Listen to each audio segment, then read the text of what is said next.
खुशामदीद। Basic English course के आज के लेक्चर में हम आपको बताएंगे कि आप अपनी वोकैबलरी को कैसे इम्प्रूव कर सकते हैं। यानी अगर आपका ज़ख़ीरा अल्फाज कम है तो आप उसको बेहतर कैसे बना सकते हैं।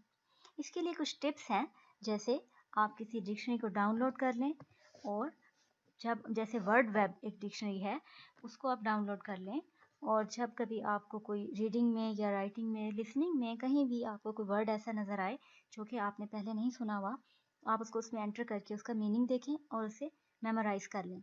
इसी तरह से अगर आपको वो प्रोनाउंस करना नहीं आ रहा कि इसको कैसे बोला जाएगा, तो आप उसको नोट कर लें और उसी डिक्शनरी में एंटर करें। तो स्पीकर बना होता है, उस पर क्लिक करेंगे तो आप ये जान सकते हैं कि इसको बोलना कैसे है।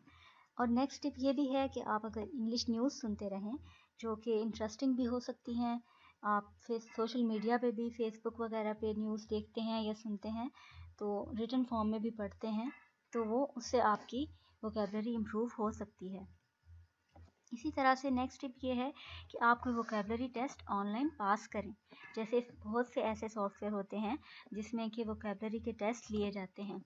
जैसे ओडेस्क का प्लेटफॉर्म है, एक वेबसाइट है odesk.com, उस पर आप मुख्तलिफ टेस्ट फ्री में पास कर सकते हैं। तो आप टाइम टू टाइम पास करते रहें तो ये अंदाज़ा कर सकते हैं कि ये आपकी वोकैबलरी को इम्प्रूव कर रहा है या नहीं। और बहुत से ऐसे प्लेटफॉर्म्स हैं जहाँ पे आप वोकैबलरी को इम्प्रूव करने के लिए टेस्ट पास कर सकते हैं।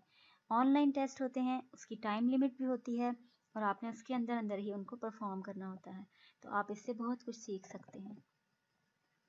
नेक्स्ट, अगर आप अपने ज़ख़ीरा अल्फाज को बढ़ाना चाहते हैं तो स्क्रैबल एक बहुत अच्छी गेम है, ख़ास तौर पर बच्चों के लिए जो कि प्राइमरी या सेकेंडरी या हायर सेकेंडरी के बच्चों के लिए बहुत मुफीद है।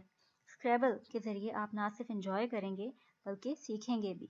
ये एक ऐसी गेम है जिसमें कि कुछ लेटर्स होते हैं A to Z, कई दफ़ा, जैसे एक लेटर है A, वो 7-8 दफ़ा है, ऐसे लेटर्स होते हैं। और एक हार्ड बोर्ड की लूडो की तरह की चीज़ होती है जिसमें कि आपने ब्लॉक्स बने होते हैं और 7-7 लेटर सब बच्चों ने लेने होते हैं और फिर उन्हीं लेटर से वर्ड्स बनाने होते हैं। तो अगर आप जब आप वर्ड बना रहे हों तो वो ना सिर्फ हॉरिजॉन्टली बनना चाहिए बल्कि वर्टिकली और डायगनली भी वर्ड बनना चाहिए।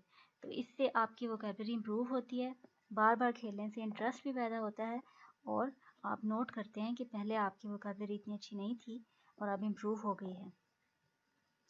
नेक्स्ट गेम है वर्ड टू वर्ड। गेम्स के ज़रिए इम्प्रूव करना सबसे अच्छा तरीका है।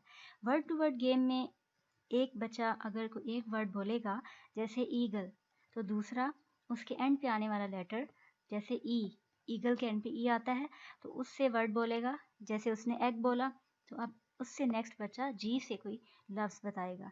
जैसे अगर उसने कहा ग्लास तो नेक्स्ट बच्चा ग्लास के एंड पे एस आता है तो एस से बताएगा। तो ये गेम खेलने से भी इंग्लिश की वोकैबलरी इम्प्रूव की जा सकती है। आमतौर पर बच्चे ये गेम खेलते हैं गानों के बारे में, सॉन्ग्स, जैसे कोई भी सॉन्ग हो तो एक सॉन्ग किसी ने गाया, फिर नेक्स्ट, या कोई शेर है, बैतबाजी जैसे होती है, तो इसी तरह से वर्ड टू वर्ड भी खेला जा सकता है। ये इंग्लिश में होगा और इससे आपकी वोकैबलरी इम्प्रूव होगी।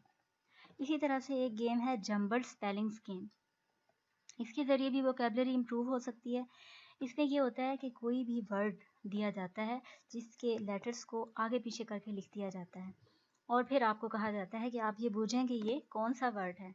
जैसे अगर पाकिस्तान है और आपको पी सेंटर में लिखा हुआ है, के पहले, आई एस इधर उधर, टी एक अपनी जगह पे नहीं है, आप देख कर अंदाज़ा कर सकते हैं कि ये पाकिस्तान लिखा हुआ है।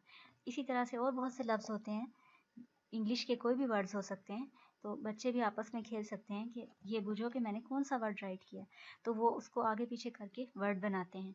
तो इससे आपकी वोकैबलरी इम्प्रूव होती है और आपके स्पेलिंग्स भी करेक्ट होते हैं।